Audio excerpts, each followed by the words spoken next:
irmãos, a 10ª praga é hoje. Vamos abrir a Bíblia no livro de Êxodo, capítulo 11.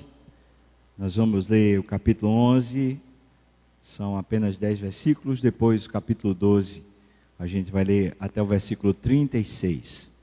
A narrativa dessa praga é a maior, porque dentro dessa narrativa, a gente vai encontrar a aliança do Senhor com o seu povo e talvez uma das figuras mais fortes para explicar a obra de Cristo, a obra redentora de Cristo na cruz.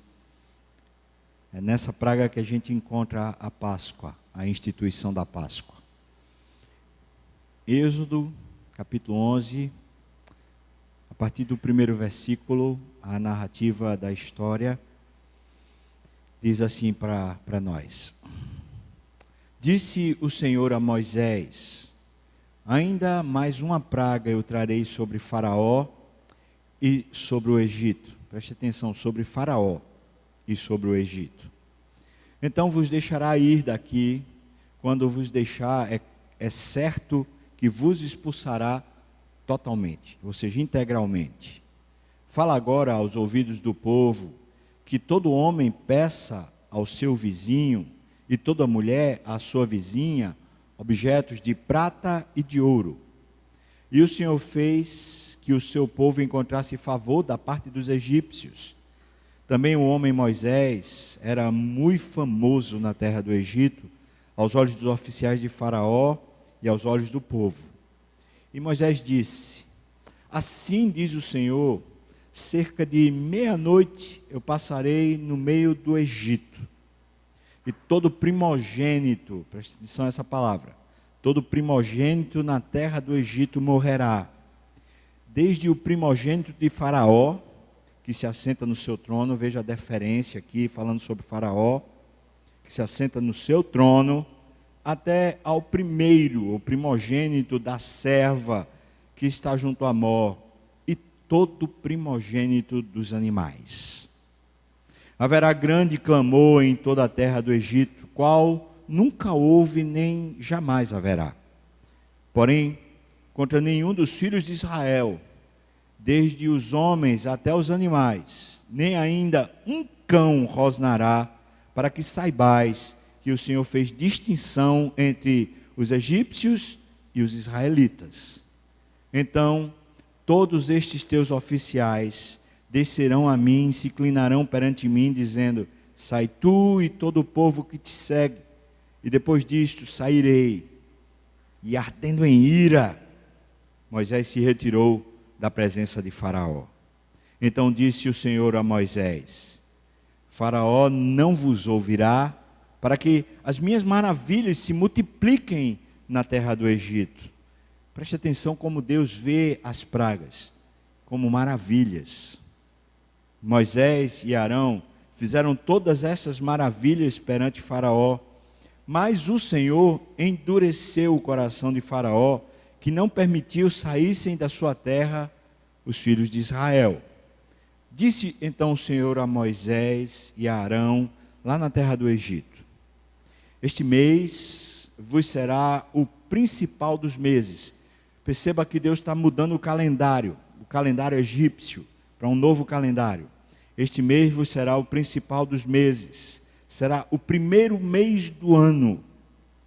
Falai a toda a congregação de Israel, dizendo: aos 10 deste mês, cada um tomará para si um cordeiro, segundo a casa dos pais, um cordeiro para cada família.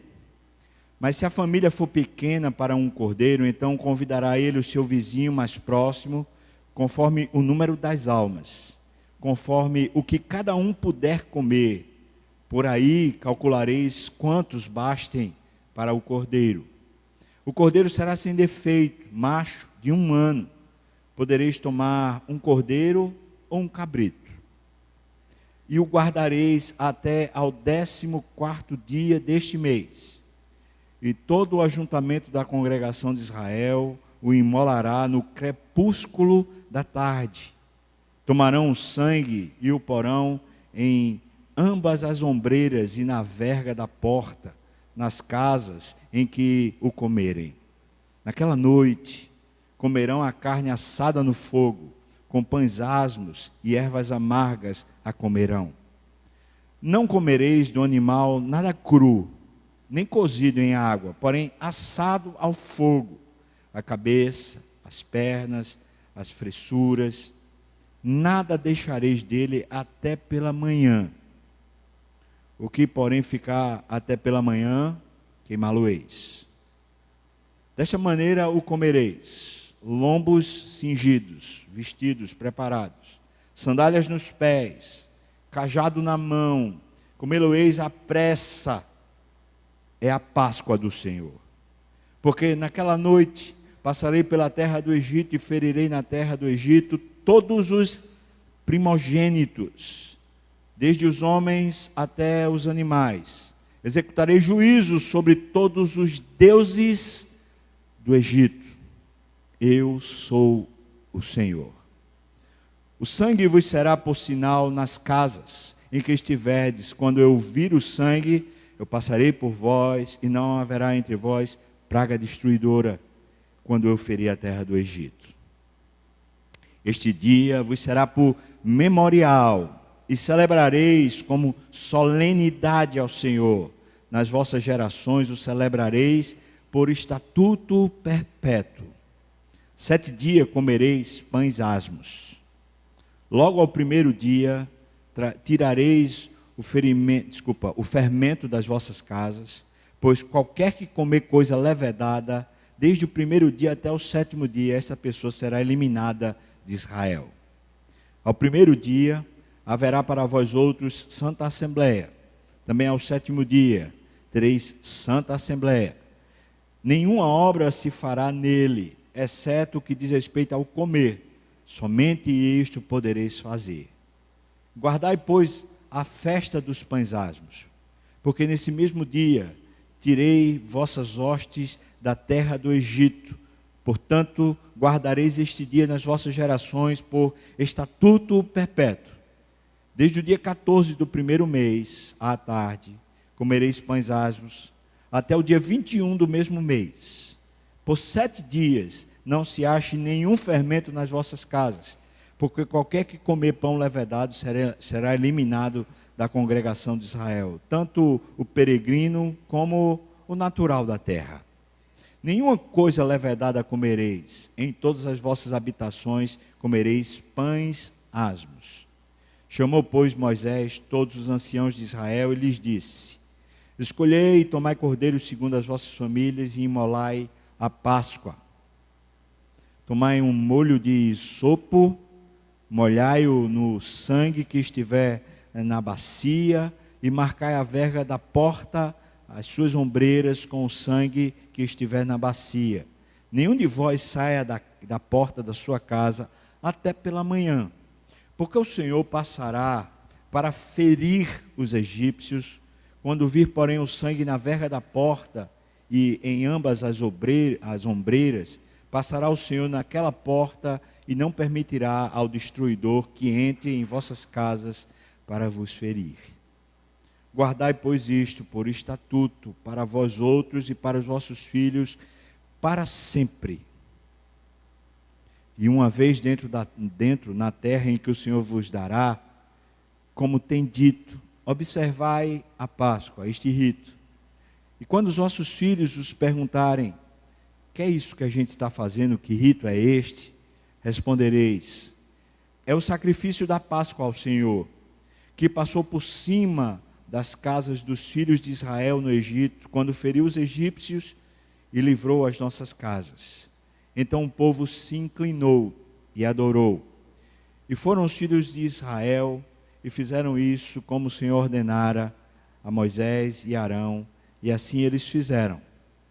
Aconteceu que à meia-noite feriu o Senhor todos os primogênitos na terra do Egito, desde o primogênito de Faraó, de novo a deferência, que se assenta no seu trono, até o primogênito do cativo que estava na enxovia, e todos os primogênitos dos animais. Levantou-se Faraó de noite, ele e todos os seus oficiais e todos os egípcios, e fez-se grande clamor no Egito, pois não havia casa em que não houvesse morto. Meu Deus! Então, naquela mesma noite, Faraó chamou a Moisés e a Arão e lhes disse: levantai-vos, saí do meio do meu povo, tanto vós como os filhos de Israel, ide, servi ao Senhor, como tendes dito. Levai também convosco as vossas ovelhas, o vosso gado, como tendes dito. Ide-vos embora e também abençoai-me a mim.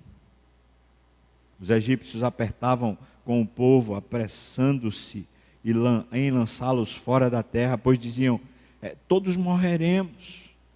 O povo tomou a sua massa, antes que levedasse, levou também as suas amassadeiras atadas em trouxas, com os seus vestidos sobre os ombros. Fizeram, pois, os filhos de Israel conforme a palavra de Moisés, e pediram aos egípcios objetos de prata, objetos de ouro e também roupas. E o Senhor fez que o seu povo encontrasse favor da parte dos egípcios, de maneira que estes lhe davam o que pediam, e despojaram os egípcios. Amém. Vamos orar, irmãos.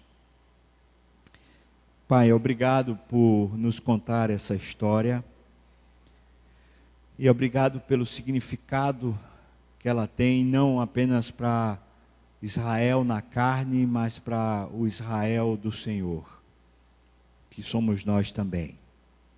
Obrigado porque essa é a nossa história, e porque quando lemos nós encontramos para nós alento. Ó Deus, quero te pedir que nos instrua. É tão rico esse texto e tem tanta coisa abençoadora, mas nos instrua aqui, para que de alguma maneira seja para nós uma grande bênção, edificando a nossa própria vida. E isso eu te peço, no nome de Jesus. Amém e amém. Ok, irmãos, essa última praga, claro, é a praga que Faraó cede e deixa o povo de Israel sair. A praga é a mais tenebrosa que alguém poderia descrever ou encontrar. Um dia de morticínio, uma chacina, um luto terrível. Em todas as casas, um morto. E não apenas pessoas mortas, mas animais mortos. Aquela noite, certamente foi uma das noites mais tenebrosas na história da humanidade. A gente acha que o Holocausto foi um ato terrível, e de fato foi. Quando a gente vê aquelas imagens de homens, de mulheres sendo jogados em valas por tratores, por caminhões, e a gente fica assombrado com a feiura daquilo. Pois deixe-me dizer que naquela noite o Egito provou alguma coisa semelhante, se não pior. Trata de uma morte feia, tosca. Todos os primogênitos, todos os primeiros filhos de cada casa, os filhos homens, aqueles que teriam a responsabilidade de suceder o pai na gerência dos negócios, na gerência da família, aqueles que seriam responsáveis pela próxima geração, pela próxima cultura, pelos próximos feitos, aqueles que já estavam aprendendo a manter o Egito do jeito que se ia. Esse evento foi tão catastrófico que alguns anos depois, o faraó que surge, ele repensa a postura de adorar muitos deuses. A linguagem que o texto descreve é uma linguagem de uma postura militar de Deus. Como se Deus fosse uma espécie de general que está dando o seu último ataque para vencer completamente, arrasar completamente um exército. E se a gente não entende essa linguagem militar que está nesse texto, a gente olha para Deus e fala: que Deus carrasco é esse?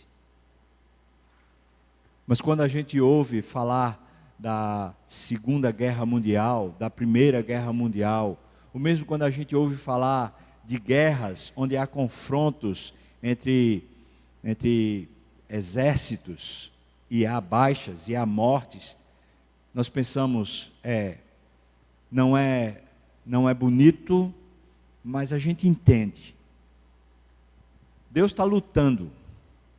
Deus está lutando pelo resgate de um povo que é propriedade dele. Esse resgate é uma luta de verdade. Exige morte. Não será resgatado um povo sem que haja sangue, sem que haja um morticínio. Enquanto Deus mandava esse anjo destruidor que matava os primogênitos do Egito, em cada casa do israelita tinha um substituto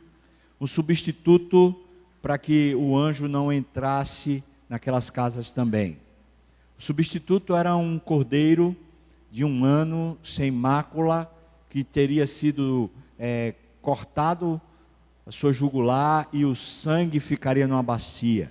E aquele sangue na bacia, com o molho, a pessoa então pintaria os umbrais da porta, e o anjo, vendo que naquela casa havia um substituto, um animal primogênito também tinha sido morto, então o anjo não entrava.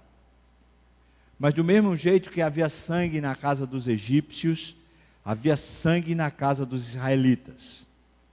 O sangue na casa dos egípcios anunciava que Deus não vai suportar jamais uma vida de idolatria, uma vida entre os homens que não consideram Deus como seu Senhor. Deus condenará à morte aqueles que vivem sem devotar a Deus a honra e a glória devida ao seu nome. E essa verdade bíblica, ela é extremamente contundente. Ela desestabiliza um pouco o nosso status quo. Talvez nós somos uma geração, como alguns sociólogos falam, nós somos uma geração do imediato. Ou seja, nós não somos uma geração nem tão pouco preocupado com o futuro, nem tão pouco preocupado com o passado. O que queremos é agora ser feliz. Então, essa geração do imediato, perdendo a proporção da sua história, nós muitas vezes nem consideramos o fato de que há um inferno, de que há uma morte eterna, e que quem julgará para condenar a morte eterna é Deus.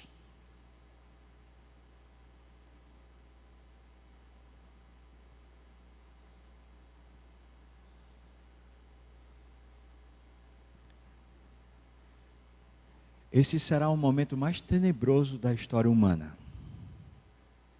Nunca houve e jamais haverá um momento mais terrível do que esse, irmãos.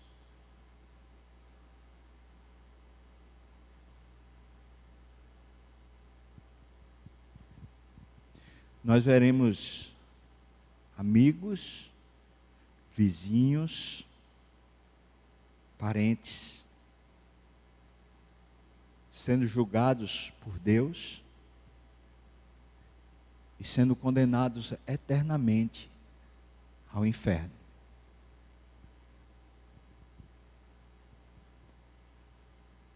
E pode ser que a gente desvie o olhar disso, quase que sem querer dar atenção, porque é uma verdade muito chocante. Não é apenas o Velho Testamento que traz essa mensagem. Isso não é uma coisa de um Deus que está no Velho Testamento, sendo um Deus meio carrasco, meio duro, e aí a gente encontra no Novo Testamento um Deus meloso e cheio de graça. Porque a graça está nesse texto também. Assim como a justiça de Deus também está no Novo Testamento. E a verdade mais contundente sobre o inferno nós não encontramos no Velho Testamento. No Velho Testamento, a teologia do inferno ela ainda está em formação. Eles ainda não entendem completamente aquilo que nós podemos entender hoje. Porque só em Apocalipse é que a gente vai entender essa verdade de forma mais contundente. Um lago de fogo, uma gemedeira constante. E tal será a agonia das pessoas que ali estiverem, que elas vão clamar, pedindo pela morte, pedindo para serem aniquiladas, porque não suportarão mais. Entretanto, aquilo não cessará por toda a eternidade. Dói o coração a gente falar essas coisas porque elas são verdades e nós conhecemos pessoas que estão indo para lá. Eu queria dizer para você, irmão, com muito amor, que talvez você que está aqui hoje, sentado, talvez você esteja indo para lá.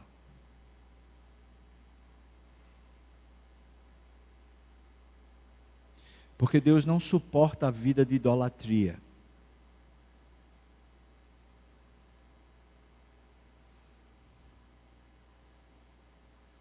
Talvez você seja como os egípcios foram.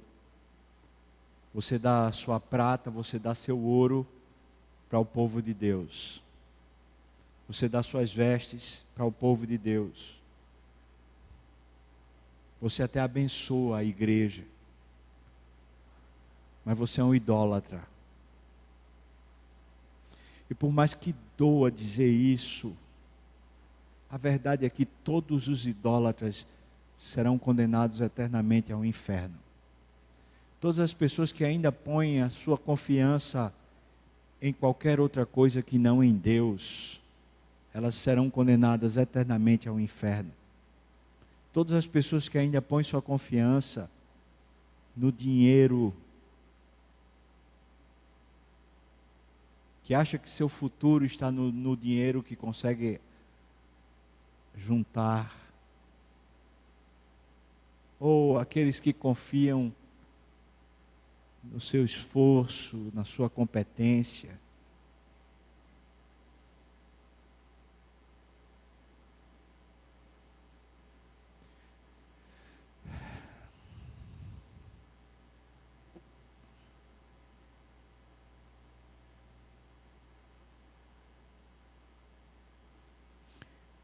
Quantas pessoas que a gente conhece que são assim?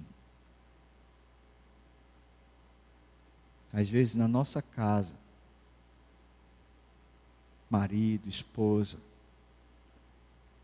Às vezes nós estamos educando os nossos filhos, dizendo para você ser alguém, você tem que ganhar dinheiro. Você tem que escolher uma profissão que ganhe dinheiro. E a gente está entregando os nossos filhos para o diabo, mesmo trazendo ele para a igreja.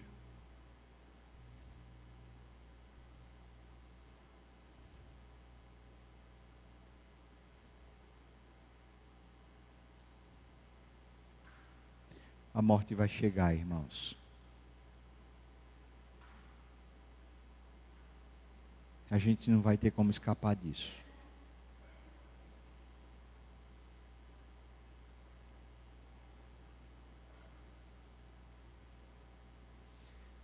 E Deus que matou os primogênitos do Egito, é o mesmo Deus que vai julgar aqueles que continuam sendo idólatras.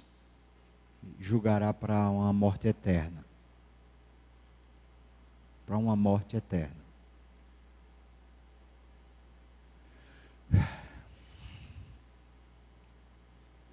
Mas esse texto revela a graça, como eu falei.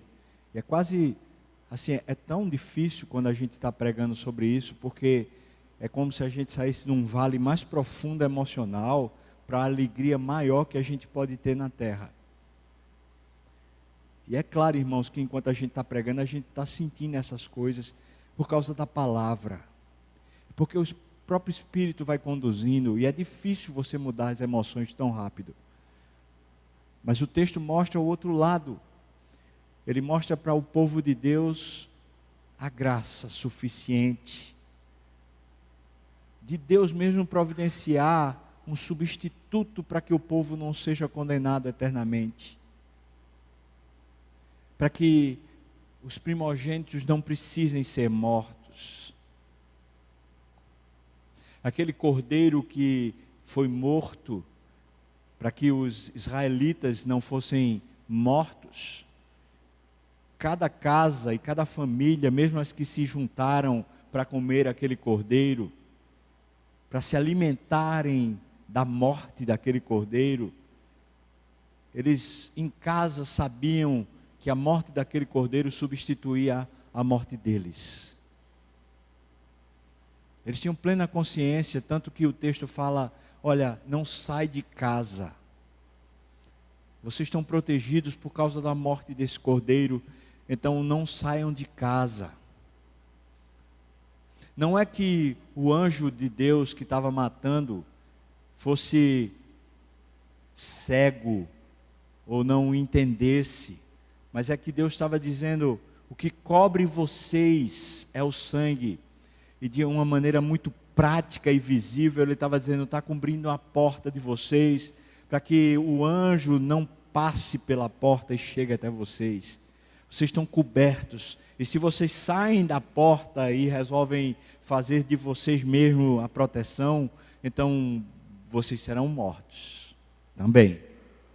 Junto com o Egito, vocês serão mortos também. Não pensem que porque vocês nascem entre os israelitas, vocês nascem entre os crentes, vocês serão salvos. Vocês precisam estar cobertos pelo sangue do Cordeiro. Para que essa mensagem seja bem entendida por Israel, muito mais para Israel do que para o Egito, Deus diz, a partir de hoje eu estou trazendo um novo calendário à existência de vocês. Porque hoje a gente começa um novo mês. E a gente hoje começa um novo ano. É como se Deus estivesse dizendo assim, a partir daqui é que é a história de vocês. É a partir da salvação que vocês contam a história de vocês.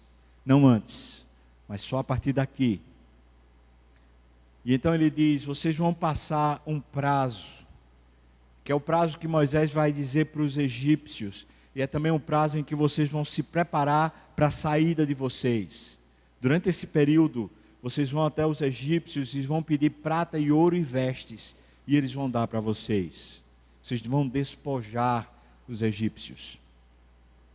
Mas não apenas isso, esse é um tempo de preparação na alma de vocês. Vocês não vão comer nada levedado. E depois a gente descobre porque Deus tinha esse cuidado. Não tinha tanto a ver com a questão fisiológica, com quanto houvesse isso também, mas é porque depois Deus vai dizer, esse tipo de levedo, não apenas no pão, mas quando você tem mofo na sua casa, quando você tem mofo nas suas roupas, quando você tem traça, isso tem um significado.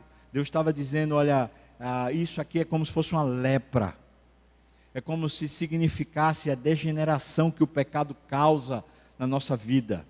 Do jeito que o mofo vai consumindo a parede, o pecado vai consumindo a nossa vida. Do mesmo jeito que a lepra vai consumindo a nossa carne, o pecado vai consumindo a nossa vida. Era um significado. E é por isso que eles não podiam comer nada fermentado. Era preparando a alma, preparando o corpo, preparando a vida para viver uma nova vida. Então eles precisariam sair depois que tudo isso se consumasse. Mas aí a gente encontra nessa praga uma expressão muito forte. Deus revela claramente, eu lutei contra os deuses do Egito. Mas agora, além dos deuses, eu estou lutando contra Faraó. Por isso a praga é contra os primogênitos. E ele faz questão de dizer, desde o primogênito de Faraó, até o primogênito da serva, da escrava, ninguém vai sobrar na terra do Egito, porque eu vou matar todos. E não apenas os servos, os oficiais e o próprio Faraó terão seus filhos mortos, mas todos os animais que forem primogênitos, eles também serão mortos. o significado disso, a gente só vai entender quando a gente tem uma teologia bíblica que faça a gente entender o que significa primícia. Quando a gente não entende o que é primícia, no sentido teológico, a gente também não entende porque essa praga tinha a ver com o primogênito. É possível que que o faraó que fazia parte dessa história fosse Tutimés III. Mas também é possível que fosse Ramsés II. Os teólogos, assim como os historiadores, eles discutem. Mas por que eles discutem isso?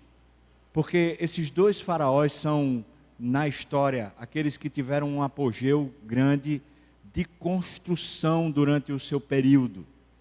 Foram faraós que tiveram a longevidade, estiveram no trono por muito tempo e eles tiveram muito recurso financeiro para construir. E eles tiveram escravos suficientes na terra para poder edificar as suas construções. Houve um apogeu. E esse período do faraó certamente contava com os escravos dos hebreus. Eu sei que o Egito não conta a sua história falando que os hebreus estiveram lá, e muito menos que foram escravos que ajudaram a construir as pirâmides e as outras obras faraônicas. Entretanto, o fato é que o alinhamento da história ou traz a gente para Ramsés II, ou traz a gente para Tutimés III. O que tem em comum entre esses dois faraós, fora a questão das obras e das construções, é que eles foram postos como faraós através de um nível de adoção, por serem primogênitos. Eles foram colocados para serem faraós. Não que viessem de uma linhagem, mas eles, por serem primogênitos, e os faraós que estavam para morrer não tinham primogênitos, então eles foram tirados da família, de dentro do núcleo maior da família, para substituírem o faraó por serem primogênitos. Por isso, essa praga fere diretamente essa identidade do faraó. Eu sou o primeiro da linhagem, eu sou o fiel substituto. E é óbvio que o faraó criava o seu filho primeiro, o homem, para substituí-lo assim que ele morresse. Está se quebrando essa linhagem sucessória. Mas mais do que isso, não apenas na tradição egípcia, mas na tradição da antiguidade.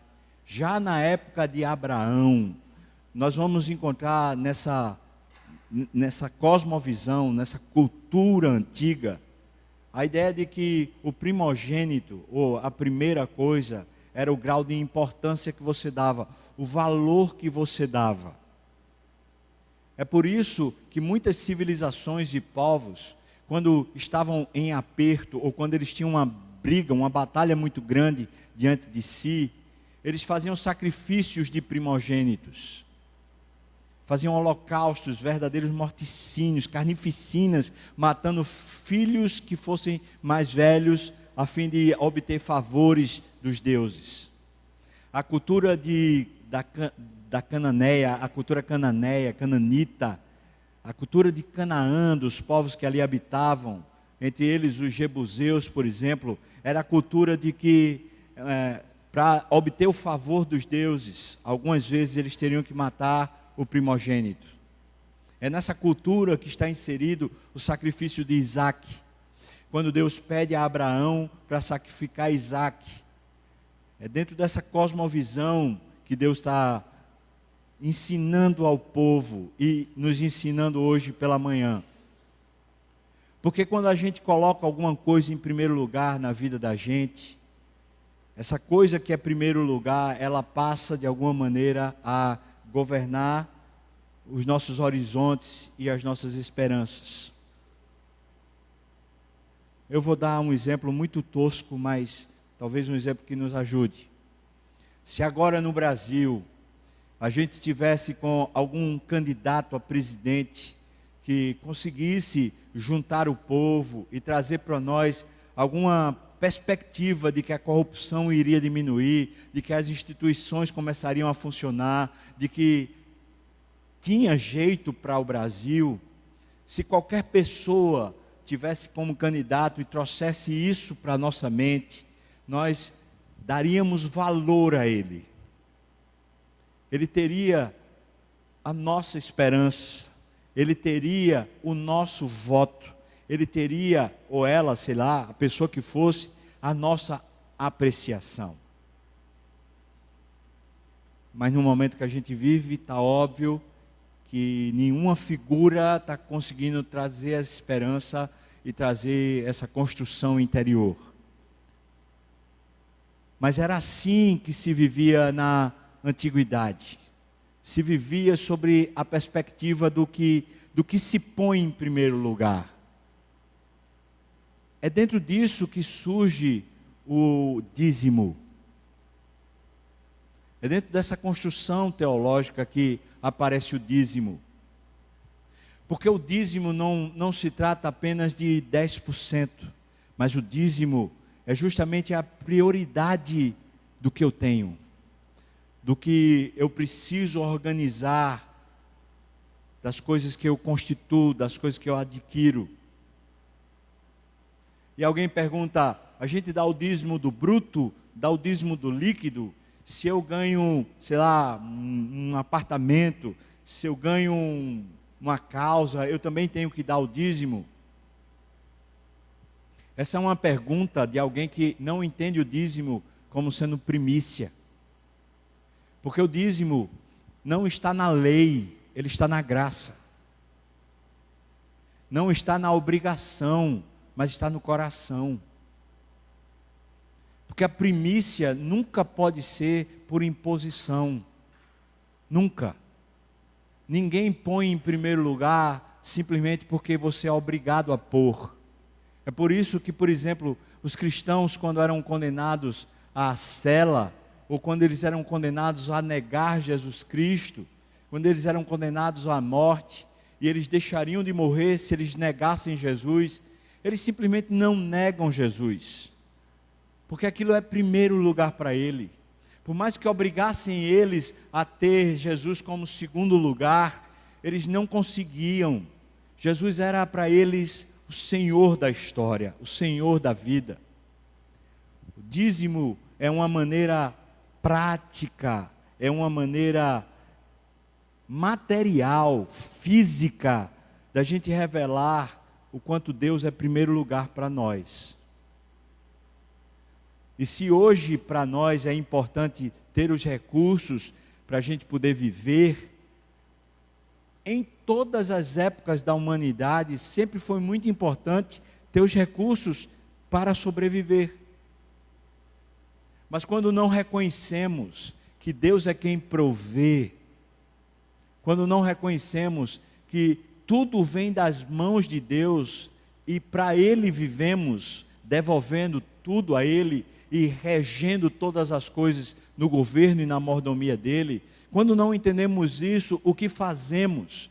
Nós fazemos, alguns que são dizimistas, entregam o dízimo, mas não pensam no 90% que fica como sendo para Deus. Aí pensa assim, agora eu posso fazer o que eu quiser do meu dinheiro. Eu digo para você, você não entendeu o dízimo. E o que você entrega para Deus não é agradável. Deus não quer o seu dinheiro. Deus não quer a sua obediência à regra. Deus quer seu coração. Mas por outro lado, alguém vai dizer, eu estou livre disso. E os meus 100% é para Deus. Como os seus 100% é para Deus, se na hora que você recebe, não é Deus que é honrado em primeiro lugar? Essa maneira prática da gente revelar que Deus é quem está conduzindo tudo, primeiro Deus significa, eu vou colocar os 10% do que for na presença de Deus, para que eu aprenda a usar os 90% da maneira de Deus. Mas é claro que não se trata apenas de dízimo. mas se trata da nossa construção de vida. Se a gente vai pondo Deus sempre à frente de nós, e vai deixando que Deus, de fato, gerencie os nossos apetites, as nossas construções mentais, a nossa família, os nossos interesses, a gente vai tendo uma novidade de vida. E é tão contundente como a maneira que Deus conduz a história de Israel. Porque desse dia em diante, no momento em que eles saem do Egito, e durante 40 anos, eles vão provar de um maná que cai do céu. E alguém vai falar assim: eu vou bem esperar que caia do céu para mim. Pois eu vou dizer para você, você como cristão, sabe que os proventos que você tem, que o sustento que você tem vindo do céu, não do seu esforço, não do seu labor. E eu sei, irmão, que isso é difícil para a gente pensar. Eu sei. Mas a grande libertação na nossa vida é quando a gente diz: eu não trabalho para me manter, eu trabalho para glorificar a Deus. E o que Deus provê para mim é suficiente, seja quanto for, porque Ele sabe as minhas necessidades antes que eu as peça. E aí você pode dizer assim: mas a gente não precisa trabalhar para poder se manter. Deixa eu dizer para você a oração do Pai Nosso. E se ela estiver errada, então vamos conversar com Jesus a respeito disso. Mas Jesus diz para nós: o pão nosso de cada dia nos dá hoje. Jesus não diz: Senhor, me dê saúde para eu adquirir o meu pão. Senhor, me dê competência para eu adquirir meu pão.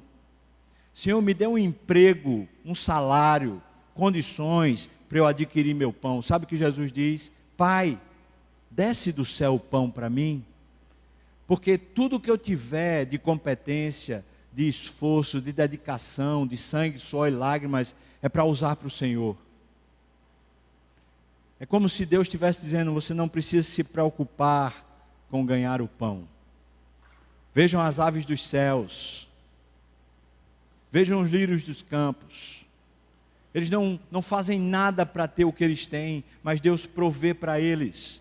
O ensino bíblico é contundente para nós, nos libertando dessa idolatria do mercado, dessa idolatria da provisão e dessa idolatria do umbigo, onde a gente acha que a gente é quem provê, a gente é quem sustenta, a gente é quem faz a história. É por isso que Deus está dizendo para eles: não fermentem. Não fermentem. Comam o que é seco, sem fermento, para que vocês entendam que o que vem é de Deus, não do labor de vocês, das construções de vocês. Quando a gente diz: olha, Jesus Cristo me salvou, e eu estou debaixo do sangue do Cordeiro, a gente também diz que agora a minha vida está nas mãos dele. Se Jesus é Salvador, isso significa necessariamente que Ele é Senhor. Jesus não pode ser Salvador de quem Ele não é Senhor. Não pode. Porque a salvação de Jesus é justamente pelo seu senhorio. Ele nos salva através do seu governo. Ele não nos salva através de uma teoria e de uma filosofia, mas Ele nos salva através da sua presença real, todo dia conduzindo a nossa vida e conduzindo todos os nossos apetites. Jesus Cristo todo dia vai mudando o nosso coração e nos convertendo à sua palavra, à sua presença, à sua voz. E essa conversão, ela preceitua a ideia de que Ele é primeiro para nós. Ele é a primícia. É por isso que Jesus é chamado de o primogênito de toda a criação. E é por isso também que Ele é o unigênito.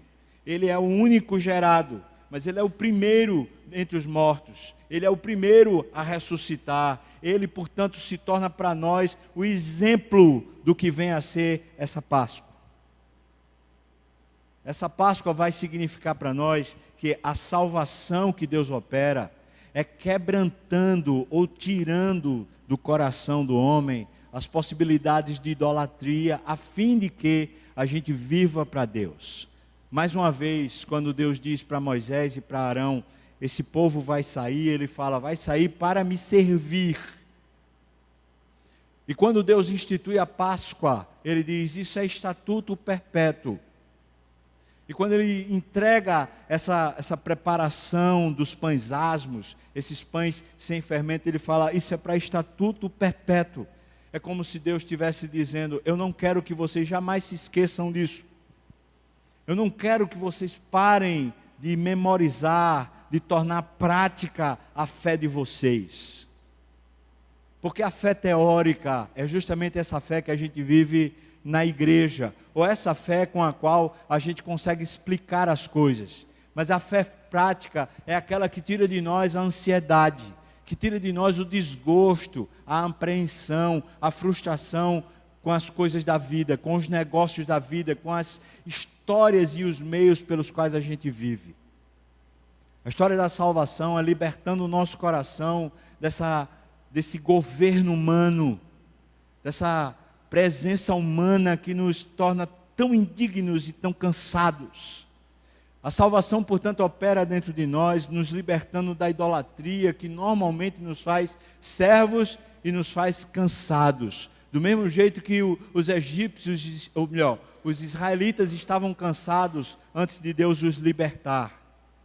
Você vai lembrar que quando Deus resolve chamar Moisés, Deus faz questão de dizer, eu ouvi o clamor do povo, eu ouvi o choro, eu ouvi a apreensão, porque eles estão sendo esmagados, eles estão cansados. E a maior parte do nosso cansaço é por causa da idolatria. É porque a gente não está descansando no Senhor, a gente não está confiando no Senhor, a gente não está deixando Ele governar sobre as nossas aptidões, as preocupações. Ele está querendo dar ânimo para a gente, mas a gente está pondo fermento para a coisa ficar maior do que o que ela é. A gente está contaminando o alimento que está suprindo para a gente vida. E aí, em vez de a gente se alimentar do sacrifício de Jesus, que é justamente o que eles fazem para sair, eles comem do cordeiro, a gente fica se alimentando das nossas próprias obras, se alimentando do nosso próprio esforço, se alimentando das nossas próprias conquistas, se alimentando do nosso ego que diz para nós assim, olha o que eu conquistei, olha o que eu fiz para Deus, olha o que eu fiz para o Senhor, olha o que eu fiz. Não, irmão, você está liberto dessa idolatria, você está liberto de fazer para você, ou mesmo fazer de você para os outros. Você agora foi liberto para viver para Deus. Foi tirado do cativeiro do diabo para que você agora possa servir ao Senhor. E por favor, não entenda errado. O servir ao Senhor não vai acontecer aqui na igreja sem que aconteça na sua casa, sem que aconteça no lugar onde você trabalha. A salvação que opera, que faz o dízimo ter sentido, que faz a primícia ter sentido para nós, é a salvação que vai operar sobretudo fora da igreja, nos nossos relacionamentos. É quando você não está vivendo mais para ganhar dinheiro, mas você está vivendo agora para salvar o mundo, para ser usado por Deus para abençoar pessoas.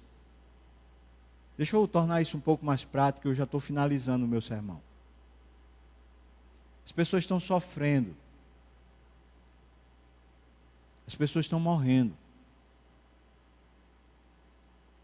Elas estão desesperadas. E Deus pôs você no mercado de trabalho, não para você ganhar dinheiro, mas para você falar para essas pessoas da sua esperança, do seu amor a Deus. Quer servir a Deus, irmão? Comece a se importar com as pessoas. Comece a ouvi-las. Chore com elas. Sirva elas. Chame elas para um discipulado, para estudar a Bíblia com elas. Não esqueça disso. Você pode servir aqui na igreja com seus dons e a gente a gente precisa que você sirva, porque é assim que a gente é edificado.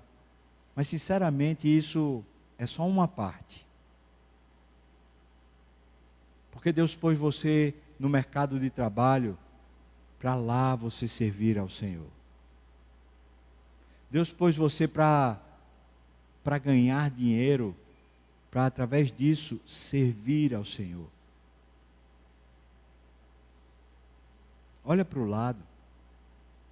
Por que a gente entra na igreja, sai da igreja, pessoas chegam aqui, saem daqui e a gente não as ouve. A gente não se importa. Será, irmãos, que a gente está tão sobrecarregado com os cuidados da nossa vida, com os cuidados desse mundo, que a gente não consegue mais servir ao Senhor? Será que a gente está tão sufocado com a vida que a gente não consegue mais se dispor a servir? Se for isso, não é o caso da gente pensar que a gente está vivendo uma vida idólatra? A gente está mais preocupado em ser servido do que em servir.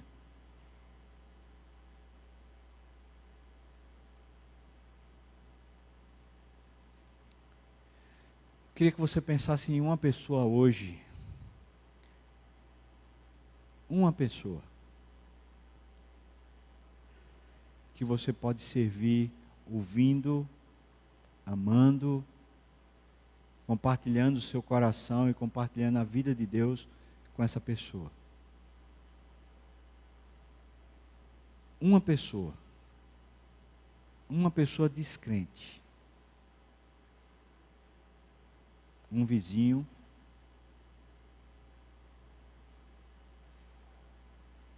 Se eu estivesse chamando voluntários para a EBF, aí talvez você prestasse atenção. Se eu estivesse chamando voluntários para uma viagem missionária, talvez você estivesse prestando atenção. Se eu estivesse falando sobre o exemplo de alguém, talvez você prestasse atenção, mas como diz respeito a você, sair do seu conforto, sair da sua zona de conforto e se dispor a Deus para que Ele lhe use aqui no mundo como servo dEle, é melhor dispersar e é melhor pensar em outras coisas. A salvação é essa. A salvação é Deus tirando a gente da zona de conforto e colocando a gente como servo dele no mundo deserto, no mundo em crise. Ele provê para nós o que é necessário. Ele nos separa de todas as nações. Ele nos usa para a sua glória. Fazendo aplicações bem objetivas. Você tem dado dízimo? Como você tem dado dízimo? Os 90% que permanecem com você, você tem entregue a Deus?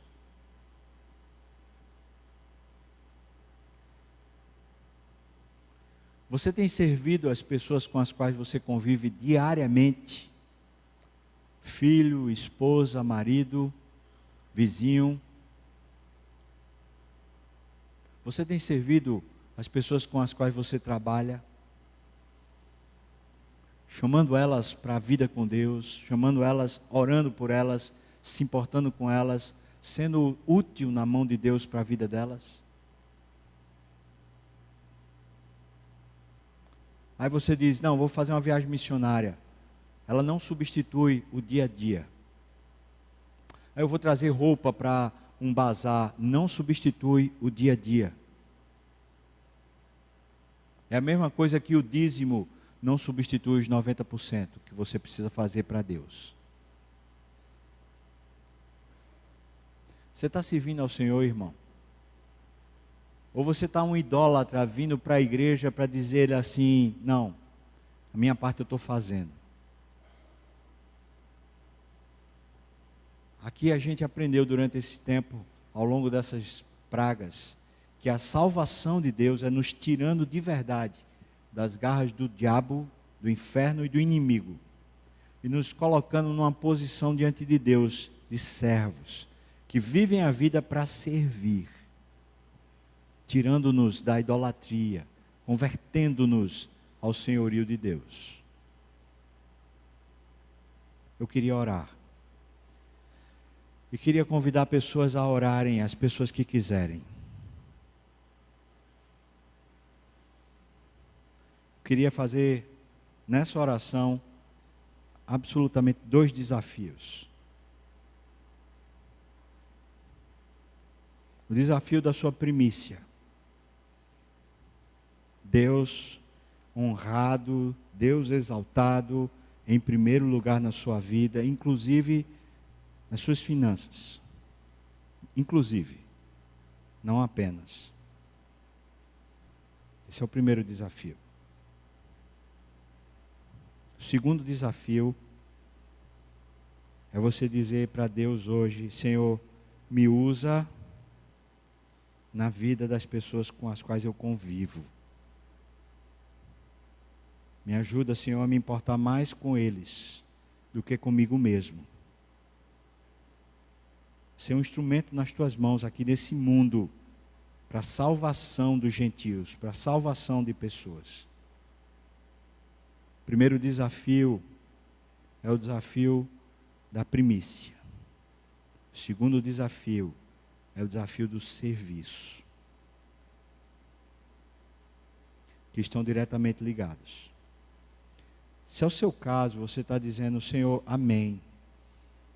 Eu quero que o Senhor faça isso comigo. Eu quero pôr todos os meus recursos, primeiro para o Senhor, disponíveis para o Senhor. Em segundo, eu quero ser usado pelo Senhor para salvar pessoas, para abençoar pessoas aqui na terra.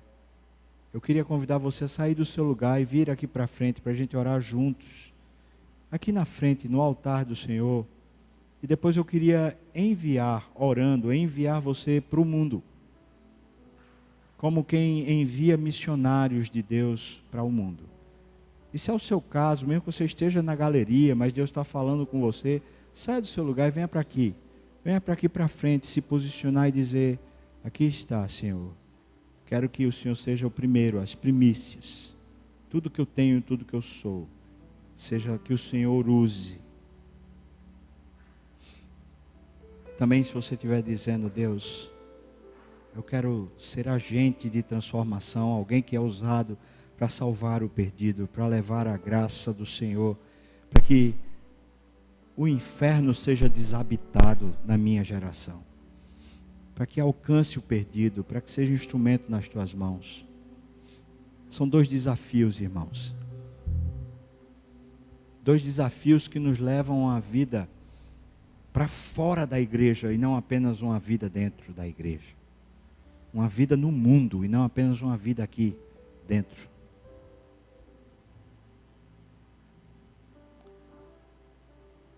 Eu não sei quem está aqui na frente porque nem sequer vi. Mas o Espírito está testificando com o meu espírito. Que tem gente que tem ouvido a palavra, mas tem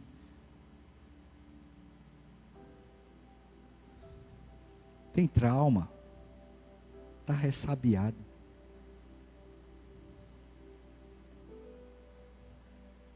E eu queria pedir ao Senhor que, por favor, Deus, tira esse trauma aí, essa coisa feia que está no coração, de uma pessoa que não consegue mais se dispor diante do Senhor, por causa de amarguras e tristezas que teve, ressentimentos. Eu queria pedir ao Senhor, arranca isso do coração e traz de volta para o teu altar essas pessoas, Pai. Mais uma vez eu queria desafiar, porque o Senhor está falando que tem mais gente que precisa vir para cá. Que saia do seu lugar e venha dizer: Deus, eis-me aqui. Usa meus recursos, Senhor, e me usa na vida dos outros. Usa meu dinheiro, usa minha habilidade, minha competência, usa meus títulos, usa. Mas também usa, Senhor, a minha presença na vida dos outros, usa.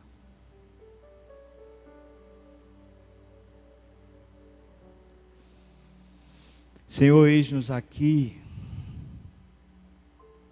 não apenas como uma massa, como grupo, mas como indivíduos, pessoas. Estamos aqui como pessoas fracas, miseráveis. Nós estamos aqui como pessoas que têm tantas lutas e tantas enfermidades na alma. Pai, eu posso dizer a partir de mim que eu não seria o melhor recurso para o Senhor usar. Eu conheço gente muito melhor do que eu, que o Senhor poderia usar, mas eu estou dizendo ao Senhor, junto com os meus irmãos, Senhor Deus, usa a minha vida. Apesar da minha pequenez, apesar da minha incredulidade, apesar da minha incapacidade, me usa, Senhor Deus. Usa cada um dos meus irmãos, Pai, para a Tua glória. Senhor, que haja salvação no nosso meio, Pai. Que pessoas venham a crer, confiar e serem salvas dos seus pecados. No nome de Jesus, usa para a Tua glória, Pai. Que a nossa família creia, Pai. Que vizinhos e que pessoas que trabalham conosco venham a crer no nome de Jesus e sejam salvos pelo Senhor, Pai. Traz grande salvação na nossa terra. Opera aqui em Recife e opera onde mais estivermos, Senhor Deus, para a Tua glória, Pai. Salva essa terra, salva pessoas, salva o mercado, Senhor Deus, salva as pessoas que estão no nosso trabalho, salva, Pai. Peço que o Senhor nos use com um coração disponível, um coração afetuoso, um coração generoso, prontos para nos darmos uns aos outros e àqueles que precisam de nós. Ó Pai, resgata de nós, Senhor Deus, a nossa integridade a respeito das nossas finanças.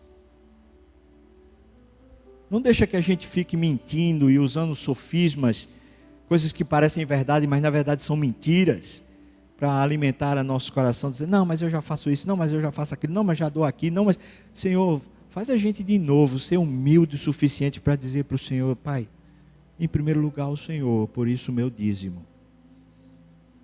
E também por causa disso me ajuda a usar os 90% para a Tua glória, Pai. Reabilita as nossas finanças, Senhor Deus. Restaura, Senhor Deus, a nossa mordomia. Tira de nós os apetites vorazes que temos. Essa insatisfação e essa necessidade que deixa a nossa alma seca constantemente, Pai. Faz de nós pessoas felizes. Pessoas completas, satisfeitas, bem-aventuradas. Abençoa, Senhor Deus, os filhos que estão representados pelos pais aqui. Que essa geração que vem seja formada em casas de pessoas que aprenderam com o Senhor a colocar Deus acima de tudo e viverem para Deus. Abençoa assim a nossa sorte, a nossa história. Isso eu te peço. Em nome de Jesus. Amém. Vamos todos ficar de pé, irmãos. E que a graça do nosso Senhor e Salvador Jesus Cristo, o amor de Deus, o nosso querido e amado Pai, a comunhão, o consolo, a bênção, o poder, o avivamento do Espírito venha sobre nós, o povo do Senhor, até quando o Senhor voltar e nos tomar de volta para si mesmo. Aleluia. Amém e amém. Amém, irmão. Deus abençoe. Que o Senhor envie a sua igreja para o mundo e seja usado